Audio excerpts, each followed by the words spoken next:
Have you ever pondered the art of strategy and how it guides our actions and decisions? This question brings us to the heart of the way of strategy, a concept eloquently presented by the legendary samurai Musashi Miyamoto. But let's set aside any preconceived notions of strategy as just a tool for warfare. Instead, let's consider it as a way of thinking, a mindset that transcends the battlefield and permeates all aspects of life. In Musashi's view, strategy is about resilience, adaptability, and foresight.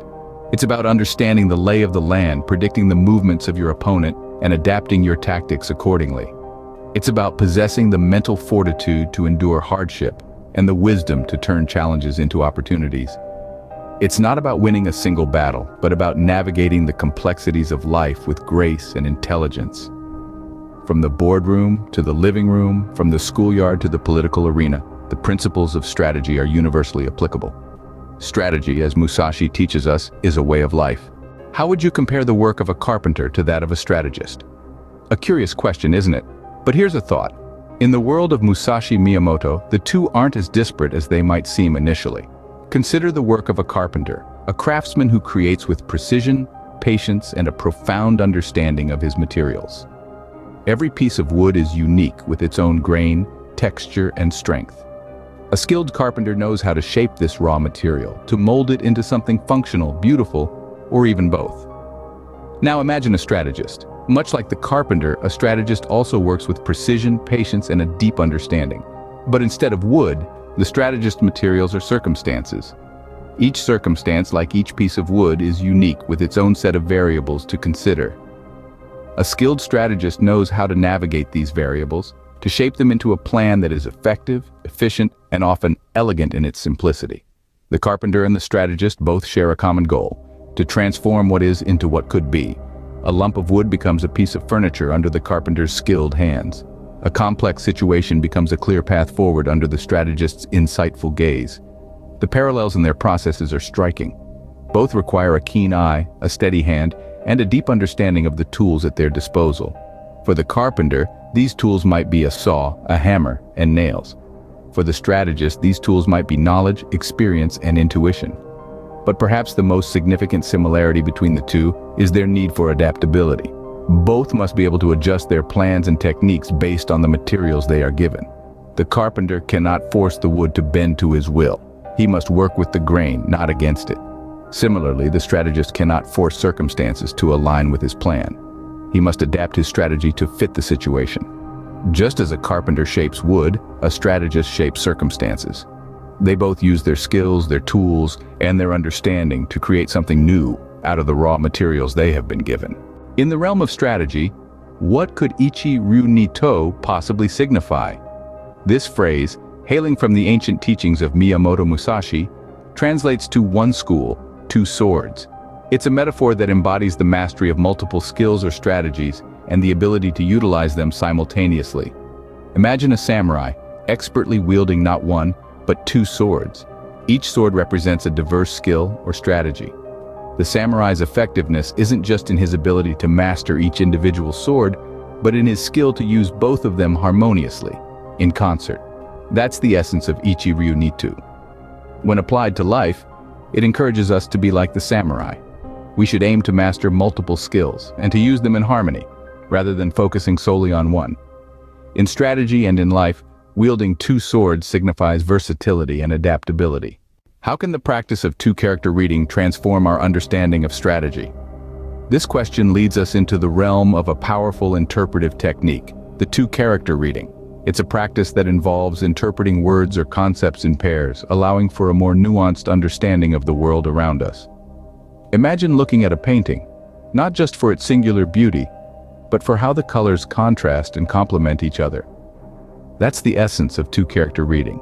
It encourages us to delve deeper, to analyze and reflect not just on standalone elements, but on relationships and interconnections. This practice broadens our perspective, making us more perceptive strategists. It allows us to see the hidden depths within a simple word or concept, and to appreciate the intricate dance of dynamics between two ideas. And in the realm of strategy, such understanding can be the difference between triumph and defeat. Two-character reading opens the door to layered insights. What role does timing play in the grand scheme of strategy? A potent question, isn't it? Let's delve into the depths of this concept. Timing and strategy is like the heartbeat of a battle, the rhythm that underpins every move, every decision. It is the invisible conductor orchestrating the symphony of conflict, driving the tempo, and setting the pace. Why is it so important, you may ask? Well, think of timing as the master key that unlocks opportunities. It's about striking when the iron is hot, seizing the moment when your adversary is off guard, or perhaps retreating just in time to regroup and return stronger. It's about knowing when to be aggressive and when to be defensive, when to advance and when to retreat. However, timing isn't merely about being reactive. It's also about anticipation, about forecasting your opponent's moves before they happen and positioning yourself accordingly. It's about intuition, a sixth sense that is honed through experience and observation. Now let's consider the flip side. What happens when timing is off? It's like stumbling in the dark, missing opportunities and falling into traps. A poorly timed move can turn a promising strategy into a catastrophic failure. It's akin to a poorly timed joke that falls flat, turning laughter into awkward silence. So how does one master timing? There's no easy answer. It requires keen observation, sharp intuition, and a deep understanding of your adversary's mindset and tactics. It demands patience, the ability to wait for the right moment, and the courage to act when that moment arrives. In the grand tapestry of strategy, timing is not just a thread, it's the loom that holds the entire fabric together. It's the difference between a well-executed plan and a haphazard one, between a successful strategy and a failed one. Remember, strategy is not just about what you do, but when you do it. To quote Miyamoto Musashi, in strategy, timing is the difference between triumph and defeat. What are the 9 guiding principles that Musashi lays out in the Book of Ground? Musashi's Book of Ground is a treasure trove of strategic wisdom, distilled into 9 core principles. Each principle is a beacon, illuminating the path to strategic mastery. The first principle is, do not think dishonestly. This means that one must always uphold integrity and sincerity. In strategy, this translates to being true to oneself, to the situation at hand, and to the decisions made. It encourages us to avoid deceit, not just towards others, but also towards ourselves. The second principle, the way is in training, emphasizes the importance of constant practice. It reminds us that strategy is not an inherent talent, but a skill that needs to be honed. Just as a sword becomes sharper with each stroke on the whetstone, so does our strategic acumen with each decision we make. Become acquainted with every art is the third principle. Musashi urges us to learn from diverse fields and disciplines to broaden our perspective. In the realm of strategy, this means understanding the context, the players, and the rules of the game to make well-informed decisions. The fourth principle, know the ways of all professions, underscores the importance of understanding the intricacies of various vocations. It is about appreciating the nuances of different roles, their strengths and weaknesses, to better navigate the strategic landscape. Distinguish between gain and loss in worldly matters is the fifth principle. This principle is about understanding the consequences of our actions and making decisions that maximize gain and minimize loss. The sixth principle, develop intuitive judgment and understanding for everything, encourages us to trust our instincts, to listen to that gut feeling. It is about learning to read between the lines and to see the bigger picture. Perceive those things which cannot be seen is the seventh principle. This principle is about looking beyond the obvious, about uncovering hidden opportunities and threats. It is about strategic foresight and the ability to anticipate the future. The eighth principle, pay attention even to trifles, teaches us to pay heed to the small details. The tiniest of factors can have the biggest of impacts in the strategic realm. It is about being meticulous, about leaving no stone unturned. The final principle is, do nothing which is of no use.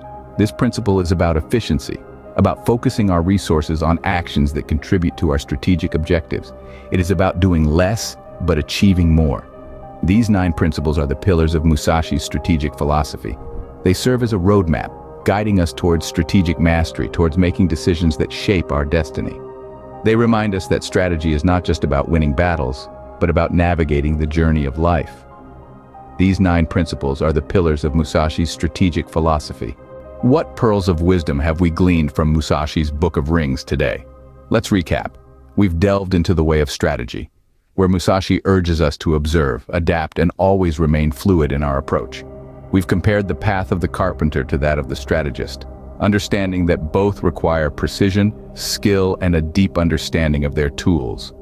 We've unlocked the meaning behind Ichi Ryu ni Tu, the one school, two swords philosophy, embodying the power of versatility and adaptability.